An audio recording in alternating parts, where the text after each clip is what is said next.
പാലക്കാട് നെല്ലിയാമ്പതിയിൽ ജനവാസ മേഖലയോട് ചേർന്ന് പുലിയെ ചത്ത നിലയിൽ കണ്ടെത്തി. കൂനമ്പാലത്ത് തേയിലത്തോട്ടത്തിന് സമീപമാണ് പുലിയുടെ ജഡം കണ്ടെത്തിയിട്ടുള്ളത്. വനം വകുപ്പ് സംഘം എത്തിയിട്ടുണ്ട്. പരിശോധന തുടരുകയാണ്. സച്ചിൻ വള്ളിക്കാട് കൂടുതൽ വിവരങ്ങളുമായി ചേരുന്നുണ്ട്. സച്ചിൻ, വനമേഖലയോട് ചേർന്ന് ഉള്ള ജനവാസ പ്രദേശമാണെന്ന് വേണോ മനസ്സിലാക്കാൻ? വന്യമൃഗശല്യമുള്ള മേഖലയാണോ? കാവ്യ, 1.5 വയസ്സ് പ്രായമുള്ള പുലിയെയാണ് ഇന്ന് രാവിലെ 6 മണിയോടുകൂടെ പാലക്കാട് നെല്ലിയാമ്പതിയിൽ ചത്ത നിലയിൽ കണ്ടെത്തിയത്.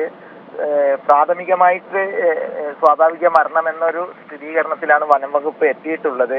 ഡോക്ടർമാരും അതുപോലെ തന്നെ വനം വകുപ്പ് ഉദ്യോഗസ്ഥരും സ്ഥലത്തെത്തി പോസ്റ്റ്മോർട്ടം നടപടികൾ അവസാനിച്ചാൽ മാത്രമേ മരണകാരണം എന്തെന്ന് വ്യക്തമാവുകയുള്ളൂ.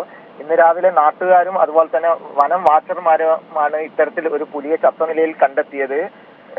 കൂടുതൽ വിവരങ്ങൾ പോസ്റ്റ്മോർട്ടത്തിന് ശേഷം ലഭ്യമാകും എന്നാണ് വനംവകുപ്പ് അറിയിച്ചിട്ടുള്ളത്. കാവ്യ,